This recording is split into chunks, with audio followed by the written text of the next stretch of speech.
Saranam Prabhu Saranam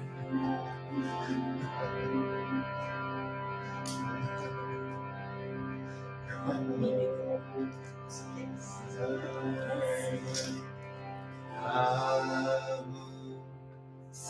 Saranam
Shiva Sarnam Shiva Sarnam Shiva Sarnam Shiva Sarnam Shiva Sarnam Shiva Sarnam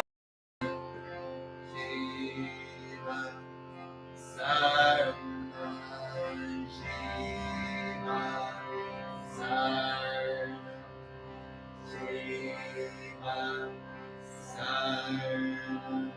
Shiva Saranam Shiva Saranam Shiva Saranam Shiva Saranam Shiva Saranam Shiva Saranam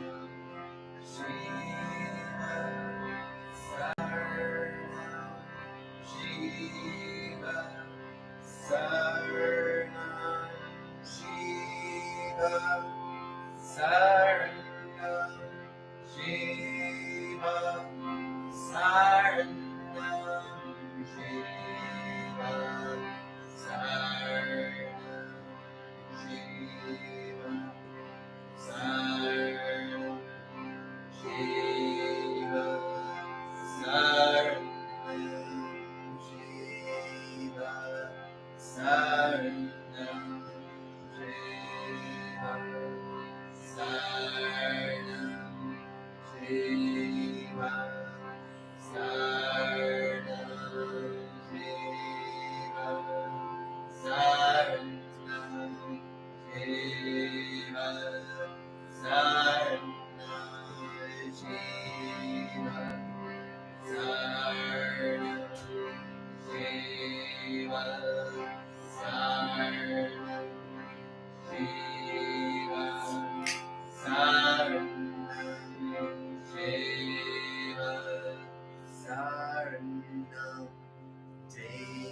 Devi Saranam Devi Saranam Devi Saranam Devi Saranam Devi Saranam Devi Saranam Devi Saranam Devi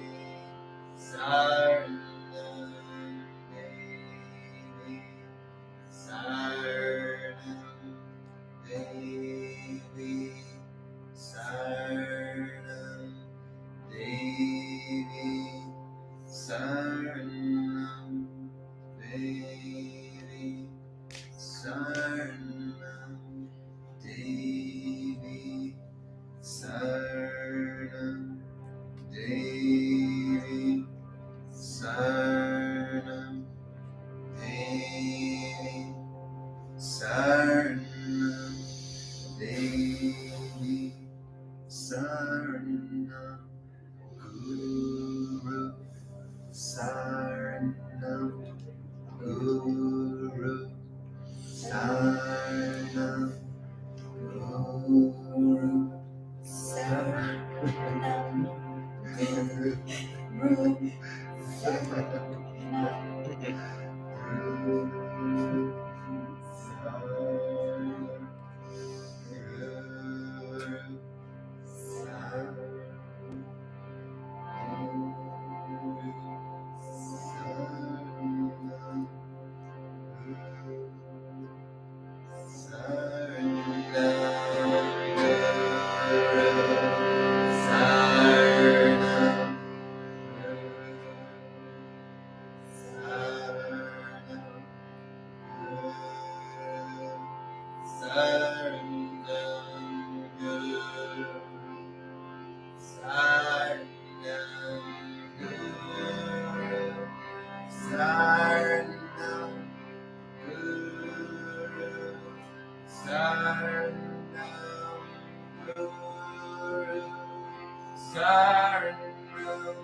Take in 5 deep breaths in and out through the nose slowly, breathing in the light of those mantras.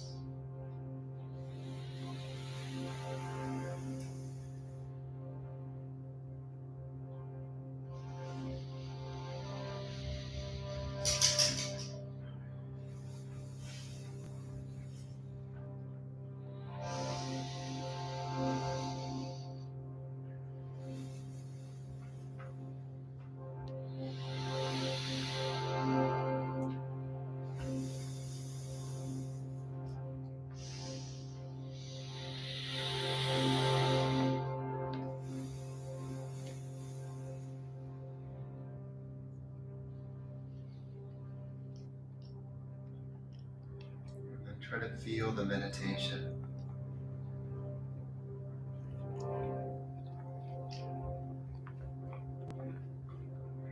Taking you deeper.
to Satsang.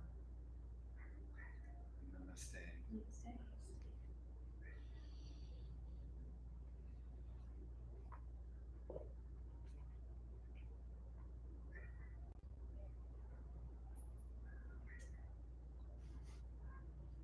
So the environment in Satsang is very conducive to deeper meditation.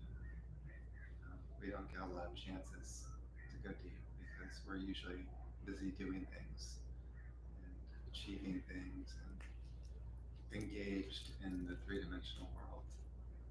But in Satsang, you can dive and go beyond this world, beyond physicality, beyond your thoughts, beyond your emotions, beyond anything you've ever experienced in this world.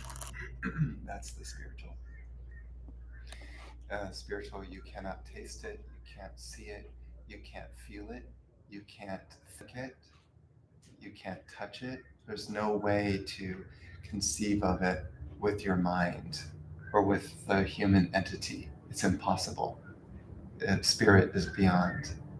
And yet, seems like when you drop everything, when you drop your experiences of this world, you drop your thoughts, you drop your emotions, everything just sort of falls away.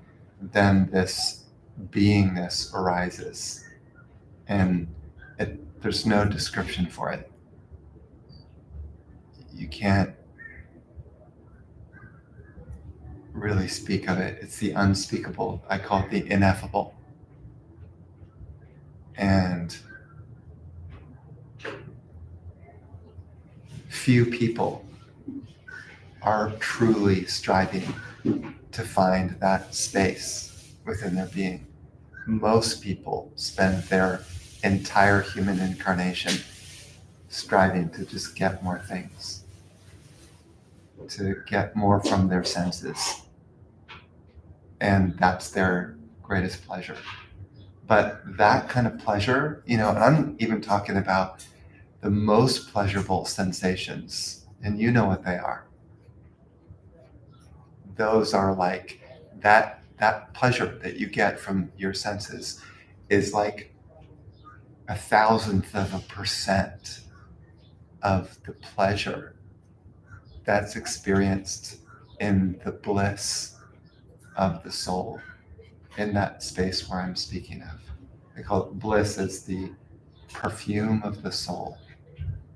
It's very good. It's very apt.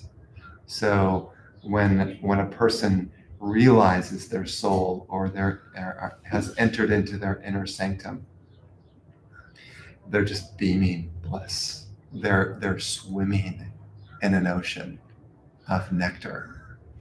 And the pleasure, if you're not ready for it, the pleasure is so immense that, I would say some people, it's too much to take and they just end the human incarnation because it's just too much.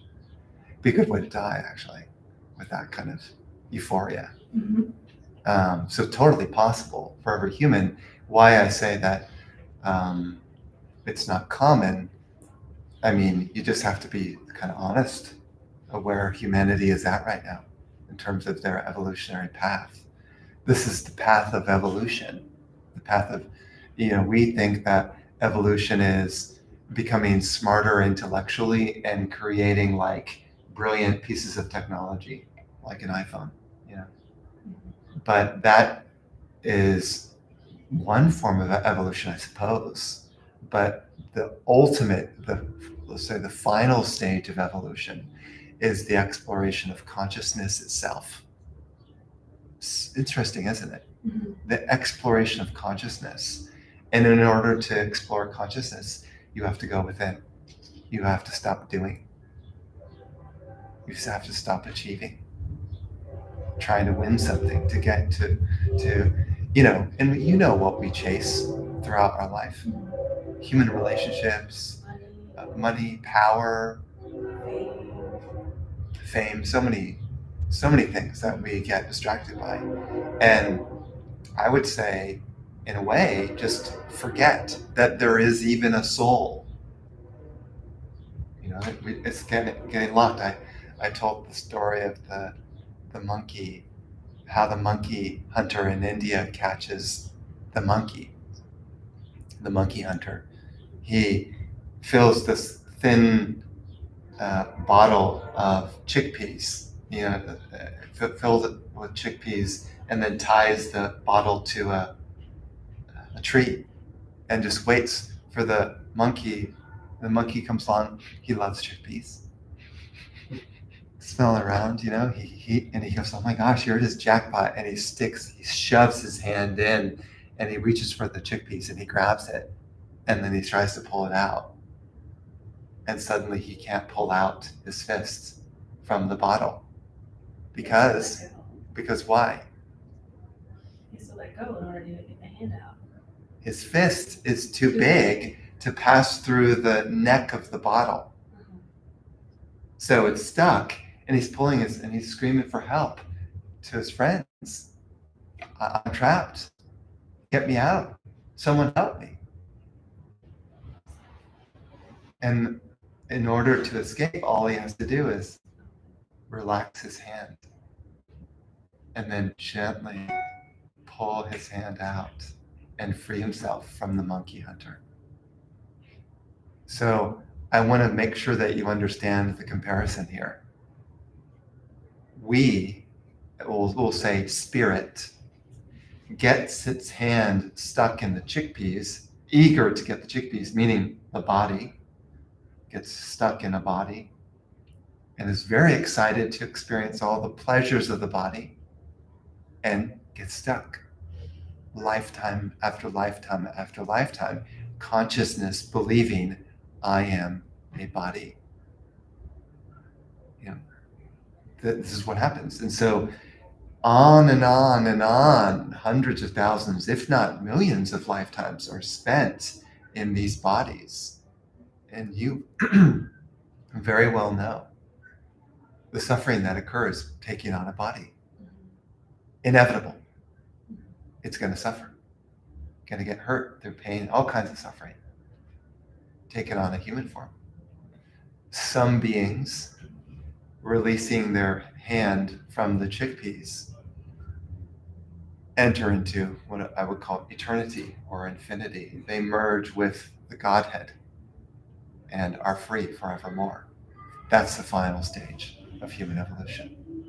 You're done. As I think, what is that famous detective who said to Mr. Watson, Sherlock Holmes, he said, the game is up. The game is up. The whole illusion, this whole vast illusion of the comings and goings of material objects. Done. I'm free. I realize now my true self as the infinite, the eternal, the undying soul, the unborn soul. And so this is what spirituality is all about. And exactly why I hold these gatherings. For no other reason than to help people to release their fists from the chickpeas. The energy loosens you up. What do they? Butters you up? Loosens you up so you can relax and just let go. Yeah. Smashed on chickpeas. I used to make Andy. I used to eat chickpeas in his lunch. Maybe he's a monkey. Oh no, maybe it was Brennan. They're also called Garbanzo garbanzo beans, yeah. Don't remember. Still. It must have been Brennan. Sounds like a Brennan move. So and the energy or transmission of satsang is very special. It percolates through your whole system and starts to say, you can let go and relax now. It's okay. Just surrender to the infinite. That's kind of what the energy is saying. And then suddenly you find yourself leaning back, kind of like relaxing in one of these tents in the Like Carly, she Shavasana. just took her hand out of the chickpea jar and went and laid down. Yeah. And you relax, let go, and suddenly dissolving into the great mystery. I call it the great mystery, the Tao. In Taoism, they call it the Tao, the great mystery. It's the same thing. It's the incomprehensible. No human has ever figured out what it is. So, and I love that idea, right?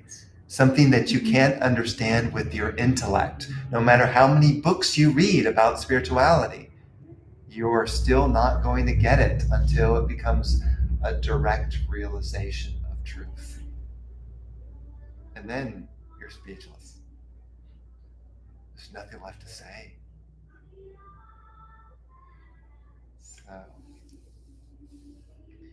So then I kind of just described the ultimate happiness beyond the senses, and that is the perfume of the soul, which is bliss, which is in Sanskrit ananda.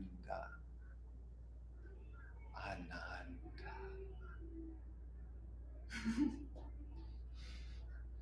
Ananda.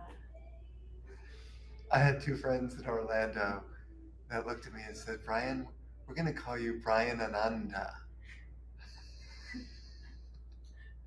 That's what they do, when the yogi reaches the bliss body, because you have a bliss body, that yogi in his deep meditation merges with his bliss body, which is like endless, infinite happiness.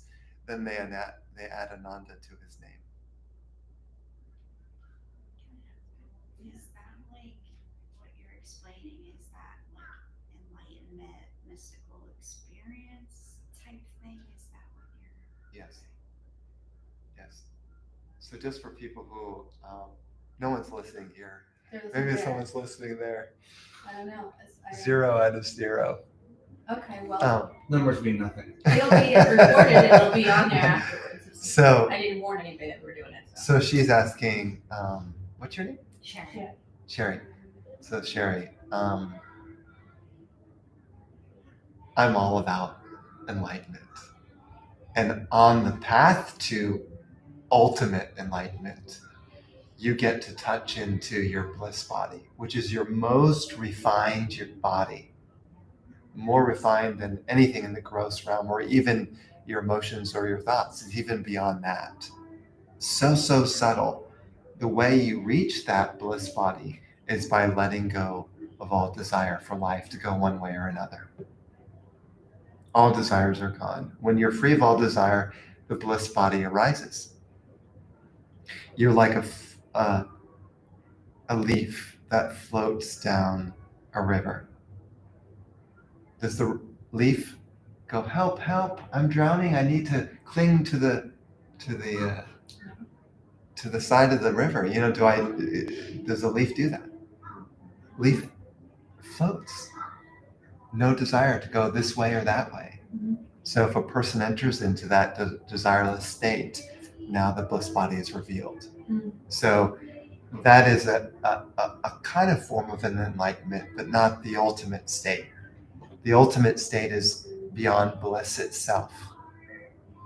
You enter into soul consciousness, which maybe the closest thing you could call it is pure stillness, absolute stillness, beyond bliss. So that would be how I would kind of define enlightenment. Yeah. And this is why we have a picture of Swami Purna, because he is an enlightened being. And I learn everything from him. And whatever he shares, his teachings, his energy and transmission, I share with other people to help them on the path to enlightenment. So I'm simply, in a way, serving his desire, which is to spread the truth to others. And so, yeah, I suppose that would answer the question. Yeah. Michelle, my friend was supposed to be here today. I was talking to her about it this morning, and I was telling her about Swami Ji. And I said, he's 175. She goes, wait, stop right there, 175. She said, I don't understand it. And I'm like, I was trying to explain it. He's an enlightened being. He can choose to leave his body if he wants to, but he's here. Yeah. So I'm like, well, when you come tonight, Brian can explain better. But she's not. Yeah. So how do certain beings live to be such an old age? Like how do they do it? Well, if you look at, I don't know, you could ask AI or Google or something. Look at the stories of yogis of old, yogis of yore. yogis who have done deep meditation and healed themselves to such an intense degree, including their body itself, even through hatha yoga. Everything, their whole body gets transformed into light. So the cells are like glowing, made of light. It's no longer a normal human body. So in that case, when you've transformed the body like that, then you have a chance to live for hundreds of years if you so desire. And then you can choose when to discard your body. So when death comes along, death says, it's time for me to take you. Say, you wait a little bit. I want to live a little bit longer. And death says, okay, yes, master. So now you're the master over death, as opposed to death being the master over you. So many stories of yogis that have done that.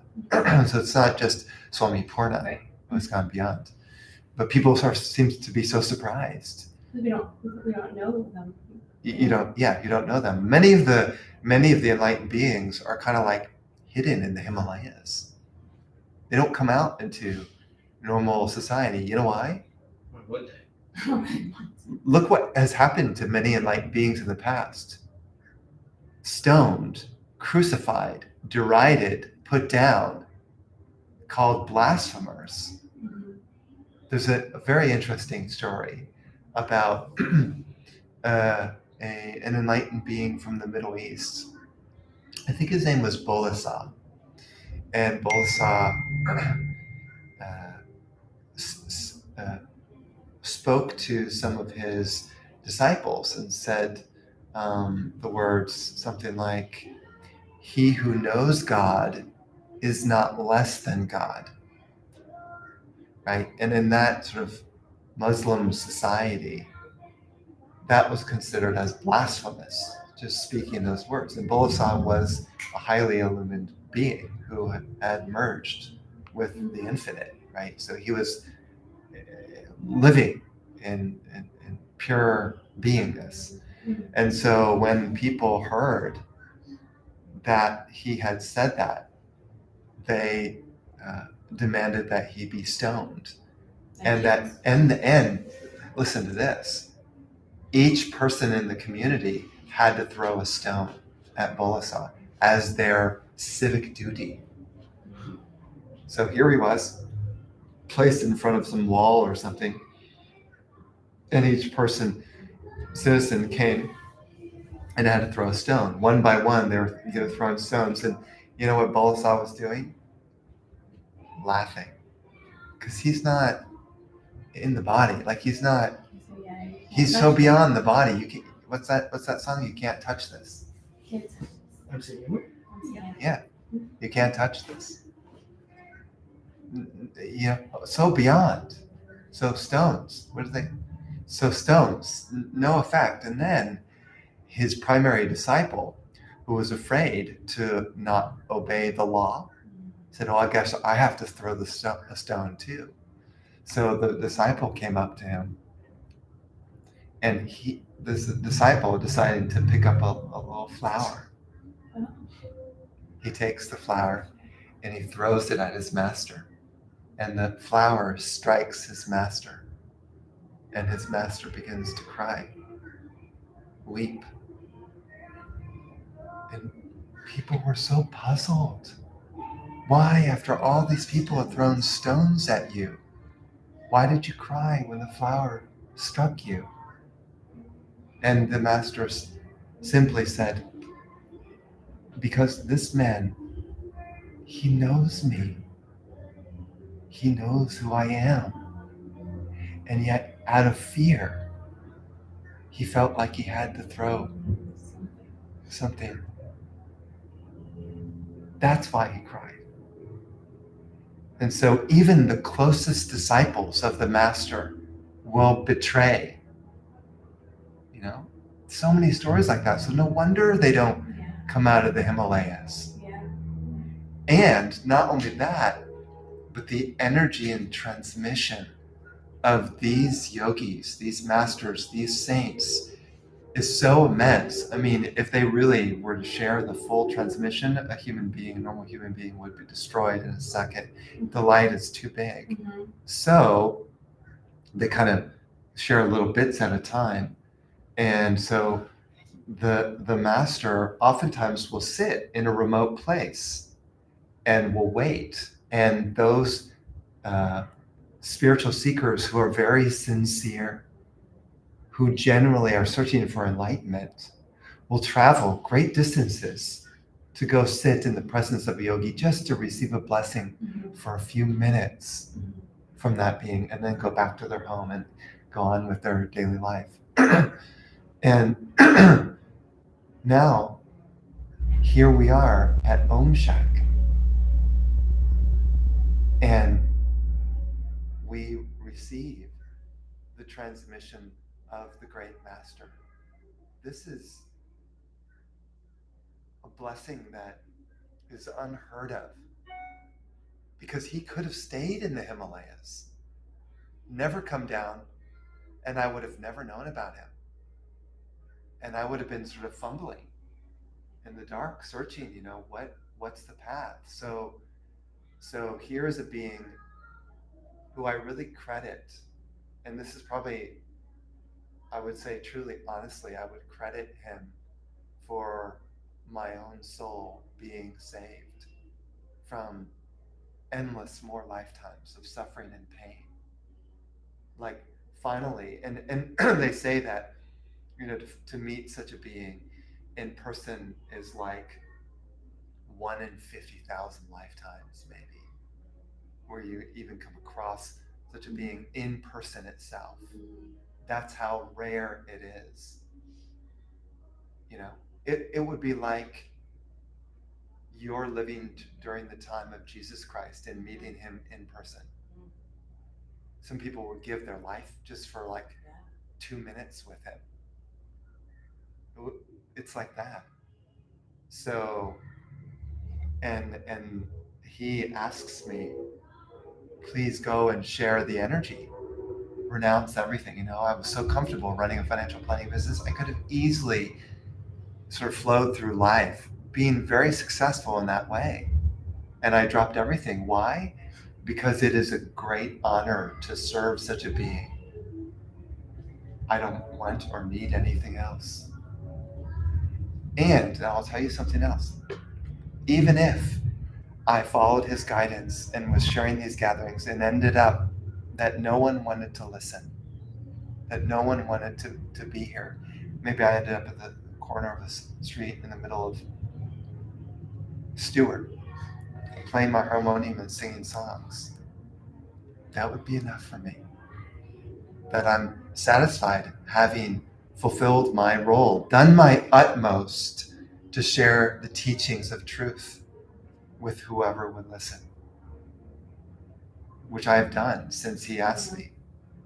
I have done and gone through hardships that no one knows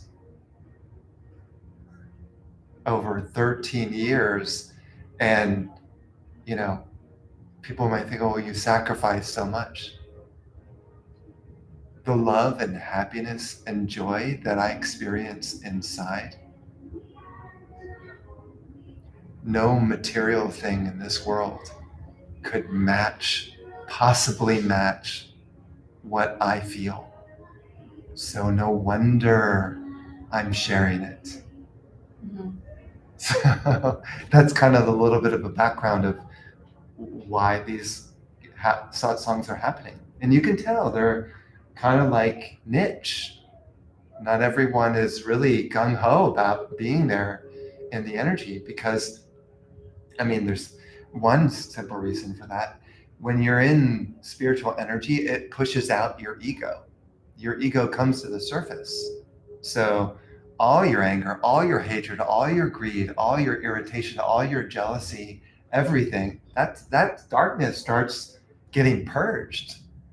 And if you need to know how to process that, and we would oftentimes rather just go drink a beer at the bar and just get away from our problems rather than actually deal with it. So much easier to get a beer, then go home, watch a nice TV program, I don't know, Seinfeld or something. As long as I watch TV,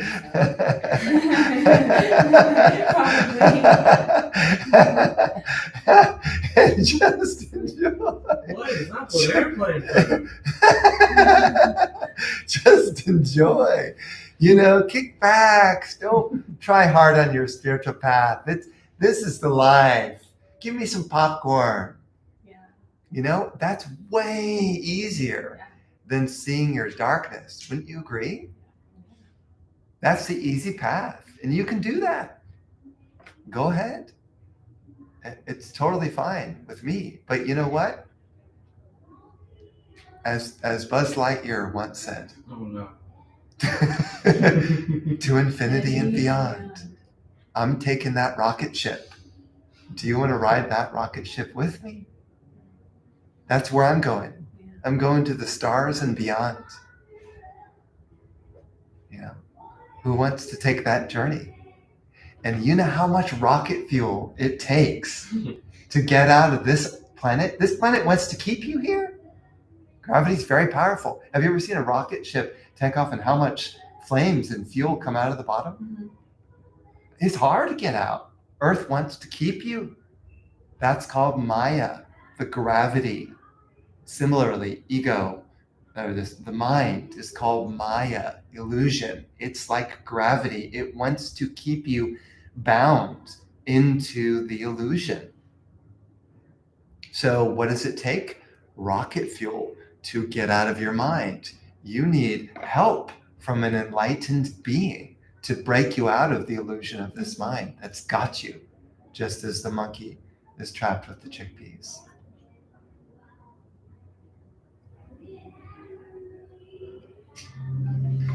So I'm going to chant a mantra for happiness. You can chant it with me. We just decided to name that theme the last minute. Happiness. This mantra is... Sure. Yeah, it's right there. You know what it is. Just in case they locked it. So this, the word for happiness in Sanskrit is sukham. Sukham. S-U-K-H-A-M. Sukham. So we're going to chant together. Sukham bol. And bol means hooray. Oh, hooray for happiness. Just chant it over and over again, and the vibration of the mantra kind of seeps in, and suddenly happiness becomes what you are. You can chant it with me. Sukham bol, sukham bol, sukham, sukham bol, sukham bol, sukham bol. Sukham, sukham bol, sukham bol, sukham bol, sukham, sukham bol, sukham bol, sukham bol, sukham, sukham bol, sukham bol, sukham bol.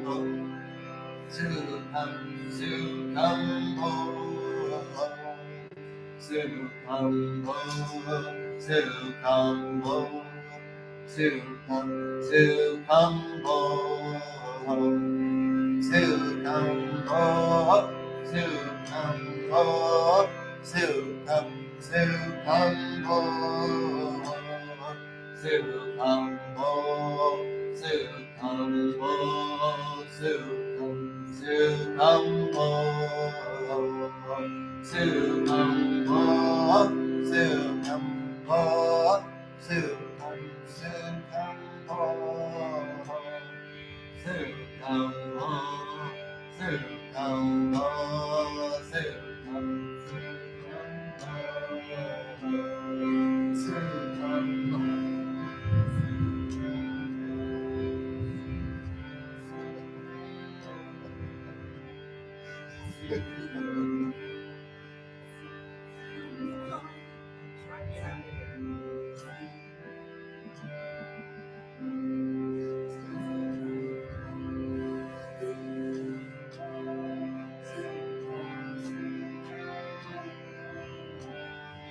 Krishna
Bo, Krishna Bo, Krishna Krishna Bo, Krishna Bo, Krishna Bo, Krishna Krishna Bo, Krishna Bo, Krishna Bo, Krishna Krishna Bo, Krishna Bo, Krishna Bo, Krishna Krishna Bo, Krishna Bo, Krishna Bo, Krishna Krishna Bo, Krishna Bo, Krishna Bo, Krishna Krishna Bo, Krishna Bo, Krishna Bo, Krishna Krishna Bo, Krishna Bo, Krishna Bo, Krishna Krishna Bo, Radhe Bo, Radhe Bo, Radhe Radhe Bo, Radhe Bo, Radhe Bo, Radhe Radhe Bo, Radhe Bo, Radhe Bo, Radhe Radhe Bo, Radhe Bo, Radhe Bo, Radhe Radhe Bo, Radhe Bo, Radhe Bo, Radhe Bo, Radhe Bo, Radhe Radhe Bo, Radhe Bo, Radhe Bo, Radhe Radhe Bo, Radhe Bo, Radhe Bo, Radhe Radhe Bo, Radhe Bo, Radhe Bo, Radhe Radhe Bo, Radhe Bo, Radhe Bo, Radhe Radhe Bo,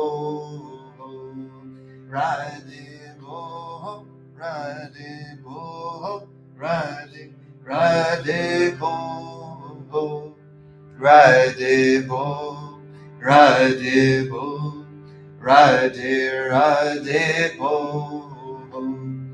Radhe Bo, Radhe Bo, Radhe, Radhe Bo, Radhe Bo, Radhe Bo, Radhe, Radhe Bo, Hari Bo, Hari Bo, Hari, Hari Bo, Hari Bo, Hari Bo, Hari, Hari Bo.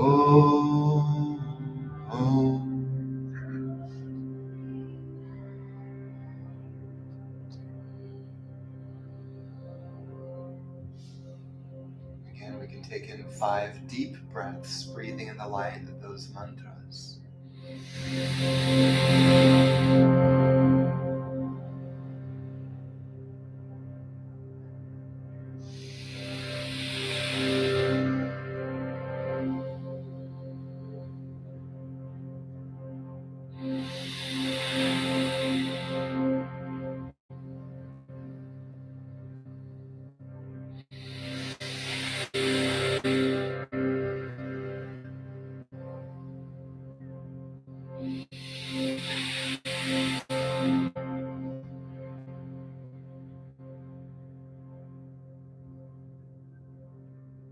And we dive into the meditation.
These mantras are words of light.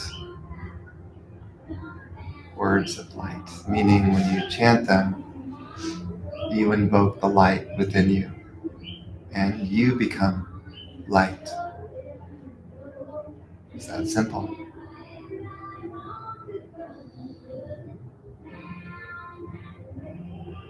Instead of focusing the mind on material ideas, simply point the mind toward the light.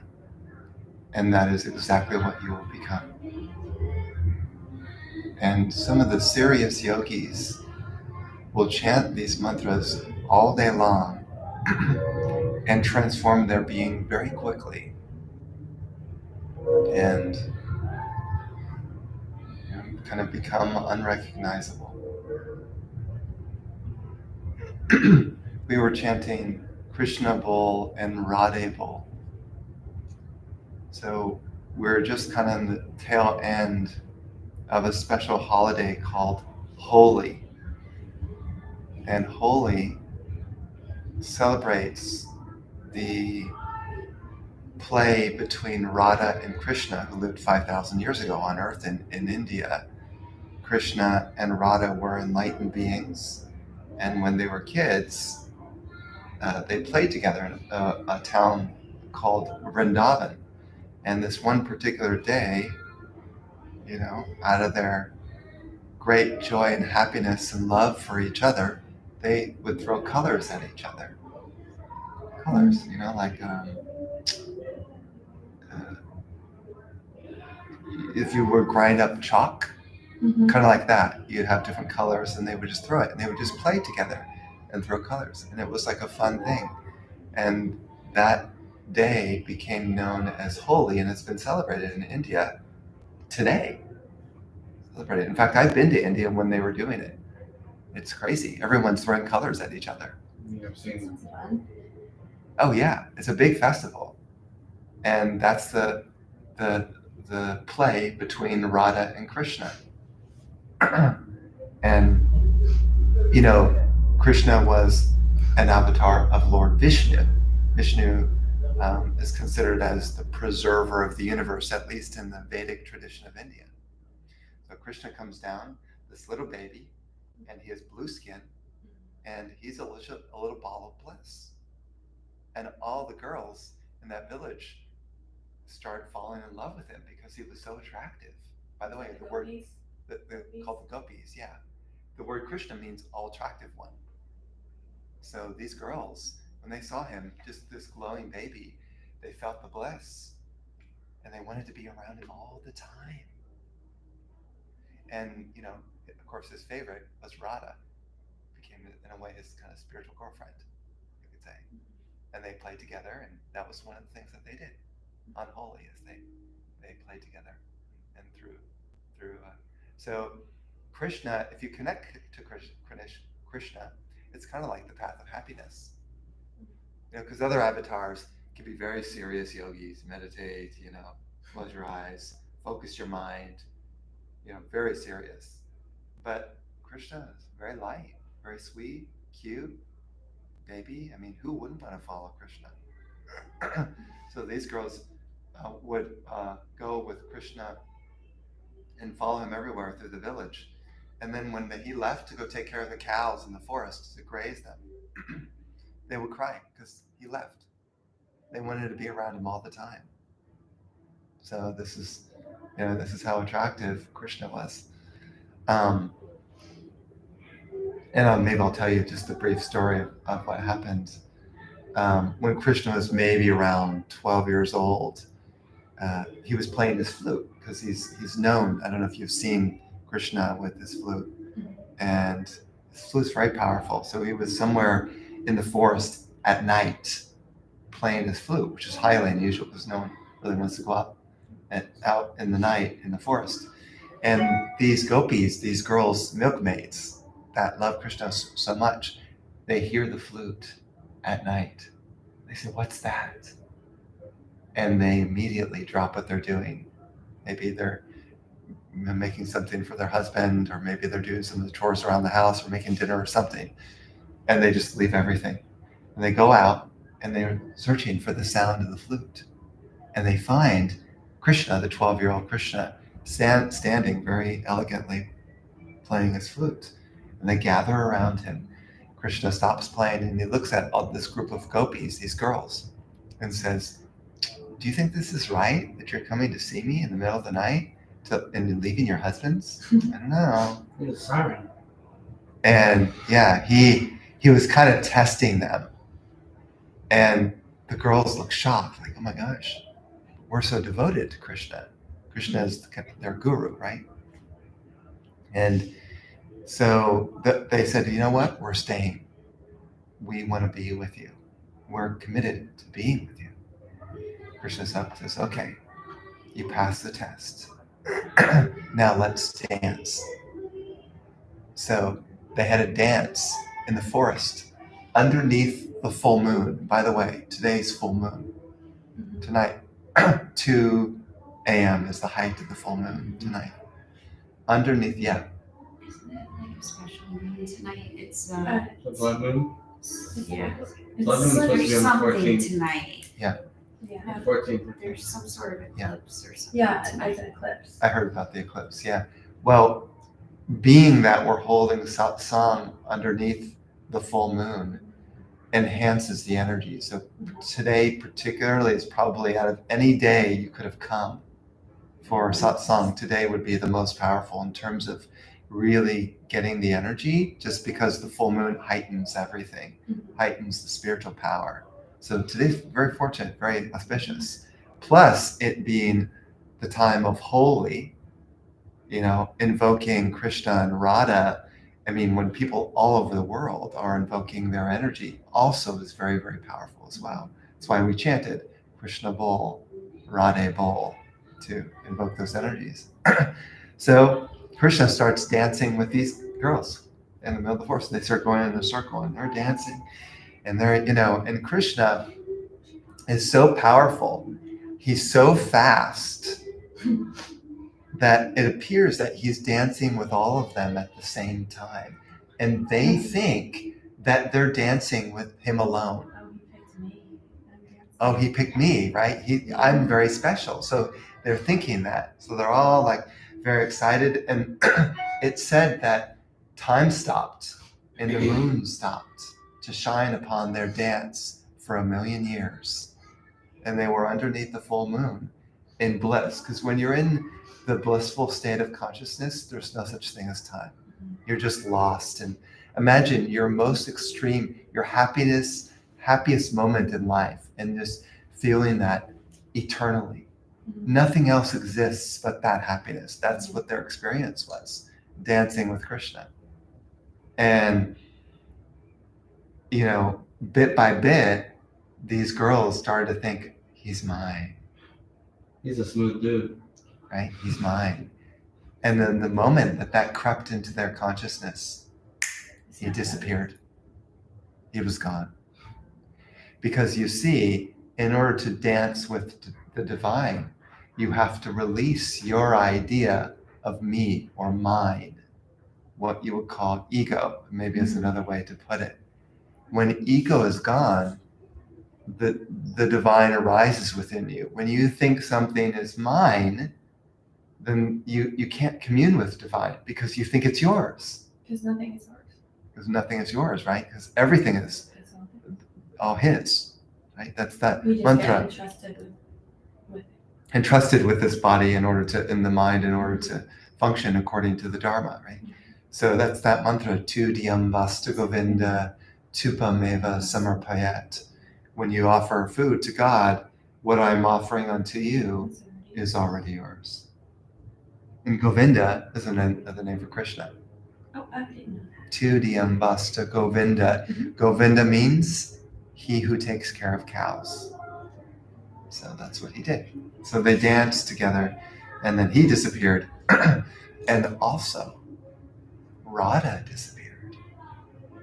They thought, Krishna's gone. And Radha's gone too. Did he choose Radha? And of course, they were a little bit upset by that because they wanted to be chosen. So they started crying and searching through the forest, singing a song of yearning to be with Krishna. And that yearning, that song, is still sung today. In fact, that's a mantra, a song that I often have chanted and sung. It's called the Gopi Gita, Song of the Gopis. Very, very, very famous, very powerful song. Longing, yearning to be with Krishna, which is what each one of our soul is longing for. Our soul is secretly longing to merge back with God. So that's the song of the Gopis. You can see all of this is very symbolic. It's very so much deeper. I'm explaining only sort of, I'm so excited to go look all this stuff up and learn more. yeah. Yeah, you will, and that make more sense. What I'm explaining is very sort of the very surface of like what the symbolism really means. It's like, it's a story of us. We're the gopis. We're these girls. We want to return back home. If you want to call that God, fine. You want to call that Krishna, fine. You want to call that Jesus Christ, fine. Whatever your term is for home. But we're built to return back home. And we've been wandering for a long time. And at some point, your soul will come forth and say, I'm ready. And then seek out help to get back home, to return to our source. So that's the story of the gopis right there. And so they end up finding Radha in the forest. And Radha was also weeping because she too ended up thinking like, oh, he's mine, you know? And so Krishna even disappeared from her. And so they were all sort of sorrowful. But the beauty of that sorrow or that crying is it really did symbolize their longing. And it's interesting when a person really begins to cry for God or long for God, that their spiritual path becomes very, very quick. Because day and night they think about their beloved. I just want to be with him forevermore. I just want to be with him. And it's just outpouring of the heart. That's the path of what I call devotion, or in Sanskrit, bhakti. Bhakti is the path of devotion. It's said that bhakti gives you wings to soar to the divine. Bhakti gives you wings, you know, because the intensity of your emotion's very powerful. Is your emotion, you know, yearning for things of this world, or is it yearning for the divine? Where's your emotion pointing? And once you desire something with your emotion powerfully, boy, you've met someone who's passionate. It's incredible what they can do. They can go to the ends of the earth for someone. I would say maybe even the closest thing would be a mother's love for their daughter or son. That kind of love where that being is literally a part of them, that they'll do anything for their daughter or son.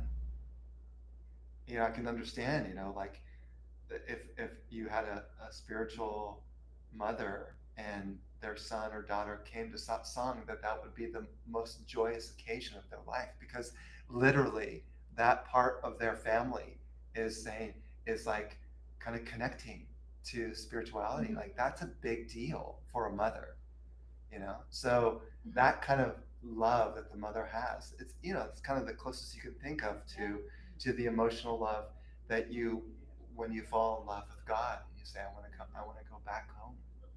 Yeah, it's like when people are at their lowest of the low, they suddenly reach out and say, God help me, you know, praying, and they're doing, and then things go into place, and then they go back about their lives, and then oh no, it's so much easier to get on your knees and ask for God's help when you're suffering, but when everything's going fine, or you know, easy to forget God. It's just the way it is, you know. Yeah. So here we are in satsang, and yearning to go home. That's what we want. It's my most important goal of my life. I'm missing my beloved. In a way, missing my own heart.